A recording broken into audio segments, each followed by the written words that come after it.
Punjabi radio USA ਪੇਸ਼ ਕਰਦਾ ਹੈ ਅੱਜ ਦਾ ਦਿਨ ਸਿੱਖ ਇਤਿਹਾਸ ਵਿੱਚ।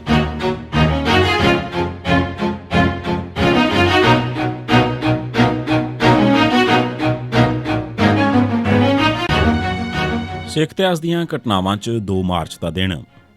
2 ਮਾਰਚ 1909 ਦੇ ਦਿਨ ਸਿੱਖ ਵਿਦਵਾਨ ਸਰਦਾਰ ਕਪੂਰ ਸਿੰਘ ICS ਦਾ ਜਨਮ ਹੋਇਆ। 1918 ਭਾਨ ਸਿੰਘ ਸੁਨੇਤ ਜੇਲ੍ਹ 'ਚ ਸ਼ਹੀਦ।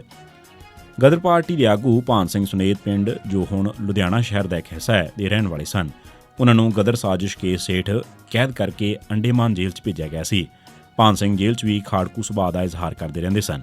ਉਹ ਜੇਲ੍ਹ ਦੇ ਅਫਸਰਾਂ ਨਾਲ ਖੜਕ ਕੇ ਗੱਲ ਕਰਿਆ ਕਰਦੇ ਸਨ ਤੇ ਇੱਟ ਦਾ ਜਵਾਬ ਪੱਥਰ ਨਾਲ ਦਿਆ ਕਰਦੇ ਸਨ। ਇਸ ਦੇ ਨਤੀਜੇ ਵਜੋਂ ਉਹਨਾਂ ਨੂੰ ਅਕਸਰ ਸਖਤ ਸਜ਼ਾਵਾਂ ਮਿਲਦੀਆਂ ਰਹਿੰਦੀਆਂ ਸਨ, ਜਿਸ 'ਚ ਡੰਡਾ ਬੇੜੀ, ਘੱਟ ਖੁਰਾਕ ਤੇ ਇਕੱਲਿਆਂ ਨੂੰ ਕੋਠੜੀ 'ਚ ਬੰਦ ਕਰ ਦੇਣਾ।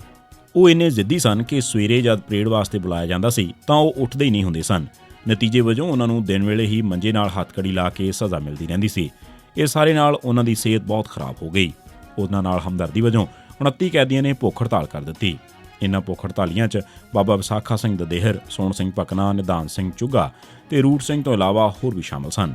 ਅਖੀਰ ਭਾਨ ਸਿੰਘ ਸੁਨੇਤ ਜੇਲ੍ਹ 'ਚ ਤਸੀਹਾਂ ਤੇ ਮਾੜੀ ਖੁਰਾਕ ਕਾਰਨ 2 ਮਾਰਚ 1918 ਦੇ ਦਿਨ ਚੜ੍ਹਾਈ ਕਰ ਗਏ। 1949 ਮਾਸਟਰ ਤਾਰਾ ਸਿੰਘ ਦੀ ਗ੍ਰਿਫਤਾਰੀ ਵਿਰੁੱਧ ਪ੍ਰੋਟੈਸਟ ਦਿਨ ਮਨਾਇਆ ਗਿਆ। ਜਦੋਂ ਪੰਜਾਬ ਦੇ ਗਵਰਨਰ ਚੰਦੂ ਲਾਲ ਤ੍ਰਿਵੇਦੀ ਨੇ 10 ਅਕਤੂਬਰ 1947 ਨੂੰ ਇੱਕ ਸਰਕੂਲਰ ਜਾਰੀ ਕੀਤਾ ਸੀ ਕਿ ਸਿੱਖ ਇੱਕ ਜਰਾਇਮ ਪੇਸ਼ਾ ਕੌਮ ਹਨ, ਤਾਂ ਸਾਰੇ ਪਾਸੇ ਜ਼ਬਰਦਸਤ ਪ੍ਰੋਟੈਸਟ ਹੋਏ। ਇਹ ਸਿੱਖਾਂ ਲਈ ਸਭ ਤੋਂ ਵੱਡਾ ਚੈਲੰਜ ਸੀ। ਇਸ ਨੂੰ ਸਾਹਮਣੇ ਰੱਖਦਿਆਂ ਮਾਸਟਰ ਤਾਰਾ ਸਿੰਘ ਨੇ ਕੌਮ ਦੇ ਮਸਲਿਆਂ ਤੇ ਵਿਚਾਰਾਂ ਵਾਸਤੇ 20 ਫਰਵਰੀ 1948 ਨੂੰ ਦਿੱਲੀ 'ਚ ਇੱਕ ਕਾਨਫਰੰਸ ਕਰਨ ਦਾ ਫੈਸਲਾ ਕੀਤਾ। ਇਸ ਕਾਨਫਰੰਸ ਤੇ ਵੱਲਭ ਭਾਈ ਪਟੇਲ ਬਹੁਤ ਔਖਾ ਹੋਇਆ। ਉਸਨੇ ਇਹ ਕਾਨਫਰੰਸ ਨਾ ਕਰ ਦੇਣ ਦਾ ਐਲਾਨ ਕੀਤਾ।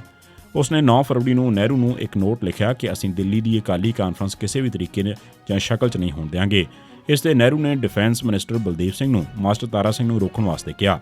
ਨਹਿਰੂ ਦੇ ਕਹਿਣ ਤੇ ਦਿੱਲੀ ਤੋਂ ਬਲਦੇਵ ਸਿੰਘ ਨੇ ਇਹ ਕਾਨਫਰੰਸ ਨੂੰ ਮੁਲਤਵੀ ਕਰਨ ਦਾ ਸੁਨੇਹਾ ਭੇਜਿਆ। ਅਕਾਲੀ ਦਲ ਦੀ ਵਰਕਿੰਗ ਕਮੇਟੀ ਦੀ ਇੱਕ ਮੀਟਿੰਗ 10 ਫਰਵਰੀ 1949 ਨੂੰ ਸੱਦੀ ਗਈ ਤੇ ਬਲਦੇਵ ਸਿੰਘ ਦੇ ਸੁਨੇਹੇ ਤੇ ਵਿਚਾਰ ਕੀਤੀ ਗਈ, ਪਰ ਵਰਕਿੰਗ ਕਮੇਟੀ ਨੇ ਫੈਸਲਾ ਕੀਤਾ ਕਿ ਕਾਨਫਰੰਸ ਜ਼ਰੂਰੀ ਕੀਤੀ ਜਾਣੀ ਹੈ। ਉਸ ਸਮੇਂ ਆਇਨ ਬਣ ਰਿਹਾ ਸੀ ਤੇ ਆਪਣੀਆਂ ਮੰਗਾਂ ਵਾਸਤੇ ਦਿਖਾਵਾ ਕਰਨਾ ਬੜਾ ਜ਼ਰੂਰੀ ਸੀ। ਇਸ ਤੋਂ ਵਧੇਰੇ ਜਮਹੂਰੀ ਤਰੀਕਾ ਹੋਰ ਕੀ ਹੋ ਸਕਦਾ ਸੀ? ਪਰ ਇਸ ਮੀਟਿੰਗ ਨੇ ਖੁੱਲ੍ਹੇ ਮੈਦਾਨ 'ਚ ਸਿਆਸੀ ਕਾਨਫਰੰਸ ਦੀ ਥਾਂ ਗੁਰਦੁਆਰਾ ਰਕਾਬਗੰਜ 'ਚ ਨਨਕਾਣਾ ਸਾਹਿਬ ਦੇ ਸ਼ਹੀਦਾਂ ਦੀ ਯਾਦ 'ਚ ਸ਼ਹੀਦੀ ਦੀਵਾਨ ਕਰਨ ਦਾ ਫੈਸਲਾ ਕਰ ਦਿੱਤਾ। ਅਕਾਲੀਆਂ ਵੱਲੋਂ ਇਹ ਇੱਕ ਬਹੁਤ ਚੰਗੀ ਪੇਸ਼ਕਸ਼ ਸੀ, ਪਰ ਪਟੇਲ ਆਪਣੀ ਗਲਤ ਅੜੀ ਤੇ ਕਾਇਮ ਸੀ। ਉਸਨੇ ਧਾਰਮਿਕ ਦੀਵਾਨ ਤੇ ਵੀ ਪਾਬੰਦੀ ਲਾ ਦਿੱਤੀ।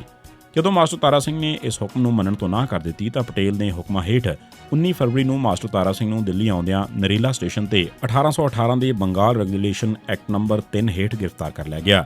ਇਸ ਦੇ ਬਾਵਜੂਦ ਪ੍ਰੋਗਰਾਮ ਮੁਤਾਬਕ 20 ਫਰਵਰੀ ਨੂੰ ਦੀਵਾਨ ਹੋਇਆ ਤੇ ਲੈਕਚਰ ਦੇਣ ਵਾਲੇ ਆਗੂ ਗ੍ਰਿਫਤਾਰ ਕਰਕੇ 6-6 ਮਹੀਨੇ ਲਈ ਕੈਦ ਕਰ ਦਿੱਤੇ ਗਏ। ਮਾਸਟਰ ਤਾਰਾ ਸਿੰਘ ਨੂੰ ਗ੍ਰਿਫਤਾਰ ਕਰਕੇ ਜੇਲ੍ਹ ਭੇਜਿਆ ਗਿਆ ਸੀ, ਜਿੱਥੇ ਉਹ ਬਿਮਾਰ ਹੋ ਗਏ। 2 ਮਾਰਚ 1949 ਨੂੰ ਕੁਝ ਸਿੱਖ ਮਾਸਟਰ ਤਾਰਾ ਸਿੰਘ ਦੀ ਸਿਹਤਯਾਬੀ ਵਾਸਤੇ ਅਕਾਲ ਤਖ਼ਤ ਸਾਹਿਬ ਤੇ ਗਏ। ਉੱਥੇ ਉਹਨਾਂ ਨੂੰ ਅਰਦਾਸ ਕਰਨੋਂ ਰੋਕਿਆ ਗਿਆ। ਇਸ ਤੇ ਗੜਬੜ ਹੋਈ, ਜਿਸ ਦੌਰਾਨ ਮੁੱਖ ਸੇਵਾਦਾਰ ਮੋਹਨ ਸਿੰਘ ਨਾਗੋਕੇ ਨੂੰ ਆਪਣੇ ਬਚਾਅ ਵਾਸਤੇ ਗੋਲੀ ਵੀ ਚਲਾਉਣੀ ਪਈ। ਭੀੜ 'ਚੋਂ ਕੁਝ ਨੇ ਅਕਾਲ ਤਖ਼ਤ ਸਾਹਿਬ ਤੇ ਪੱਥਰ ਮਾਰੇ ਤੇ ਪੁਲਿਸ ਨੂੰ ਵੀ ਬੁਲਾਇਆ ਗਿਆ। 2 ਮਾਰਚ 1988 ਦੇ ਦਿਨ ਪੁਲਿਸ ਨੇ ਗੁਰਚਰਨ ਸਿੰਘ ਉਰਫ ਟੌੜਾ ਤੇ ਹੋਰ ਸਿੱਖ ਨਕਲੀ ਮੁਕਾਬਲਿਆਂ ਸ਼ਹੀਦ ਕੀਤੇ। ਇਹ ਸੀ ਸਿੱਖ ਇਤਿਹਾਸ ਦੀਆਂ ਘਟਨਾਵਾਂ 'ਚ 2 ਮਾਰਚ ਦਾ ਦਿਨ।